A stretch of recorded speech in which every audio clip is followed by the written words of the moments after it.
चांगल्या शमरोनाचा दृष्टांत, the parable of the good समॅरिटन, हा दृष्टांत शुभवर्तमानामध्ये एक अत्यंत लोकप्रिय असा दृष्टांत आहे. अगदी लहानपणापासून तर वृद्धापर्यंत या दृष्टांताविषयी सर्वांना ठाऊक आहे. अनेक वेळा आपण या दृष्टांताविषयी ऐकतो, पाहतो आणि त्याचं जणू काही नाटकीकरण करतो. हा दृष्टांत जितका प्रभावी आहे तितका तो आव्हानात्मक आहे. या दृष्टांताद्वारे जणू काही प्रभू येशू ख्रिस्त एक सुंदर अशी शिकवण आपल्यापुढे मांडण्याचा प्रयत्न करीत आहे. आपल्या दैनंदिन जीवनामध्ये आपण आरशाचा वापर करतो. वी यूज द मिरर, आणि या मिररद्वारे आपल्याला सांगण्यात येतं की काय चांगलं आणि काय वाईट. मिरर म्हणजे आरसा आपल्याला आपलं बाह्य स्वरूप जसं आहे तसं आपल्यापुढे मांडण्याचा प्रयत्न करतं. तशाच प्रकारे आज प्रभू येशू ख्रिस्त जणू काही आपल्या हृदयाचं आरसा म्हणून हा दृष्टांत आपल्यापुढे ठेवत आहे. प्रभू येशू ख्रिस्ताला तो शास्त्री विचारण्यासाठी आला होता की सार्वकालिक जीवन मिळवण्यासाठी मला काय करायचं आहे.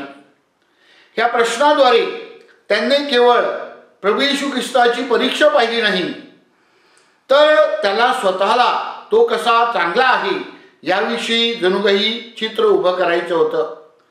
मात्र प्रभू येशू ख्रिस्ताने त्याच्यापुढे असा प्रश्न विचारला की त्याला जणू काही प्रभूने स्तब्ध केलं.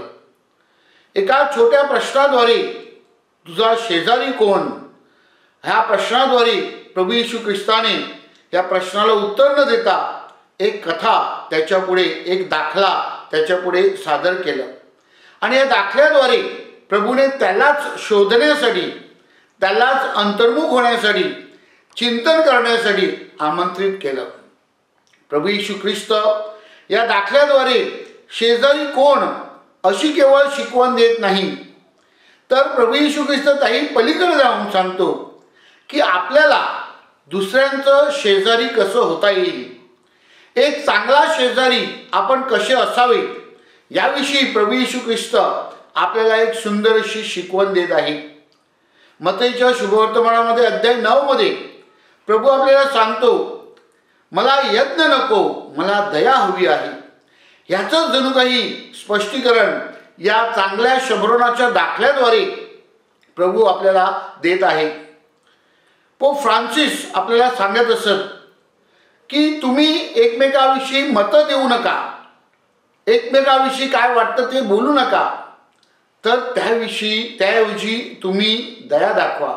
Do not give your opinions but show mercy. आणि म्हणून आज प्रभू येशू ख्रिस्त हीच शिकवण आपल्याला देण्याचा प्रयत्न करीत आहे की आपण कशा प्रकारे दुसऱ्यांसाठी एक चांगला शेजारी बनू शकतो.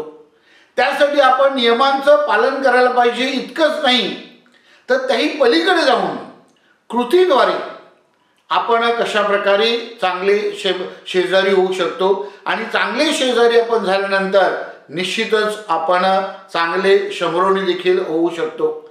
आणि म्हणून प्रभू येशू ख्रिस्त जो उत्तम शमरोनी आहे, तो जसा परमेश्वर बरोबर राहून तिथे राहिला नाही, तर आपल्या कारणासाठी जणू काही तो या भूतलावर अवतरला आणि माणसामध्ये एकरूप होऊन माणूस बनून तो एक चांगला शेजारी बनला.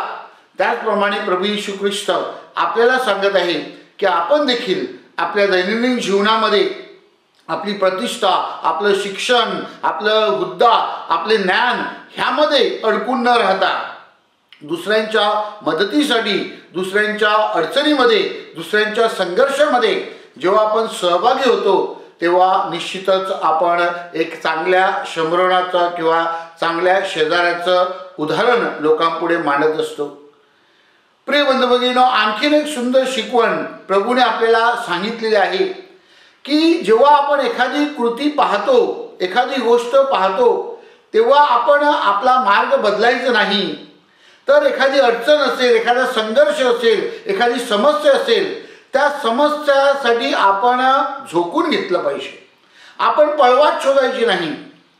ह्या दृष्टांतातील पहिले दोन व्यक्ती होते धर्मगुरू आणि लेवी.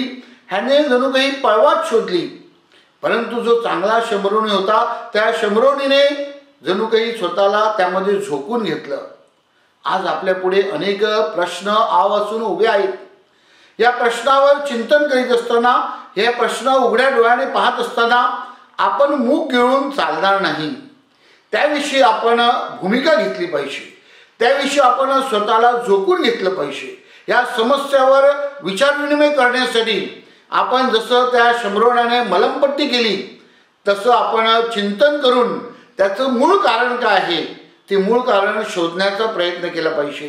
त्यानंतर या चांगल्या शमरोनाने त्या माणसाला जणू काही हॉस्पिटलमध्ये नेऊन, दवाखान्यामध्ये नेऊन त्याची जणू काही काळजी घेण्यासाठी सांगितलं.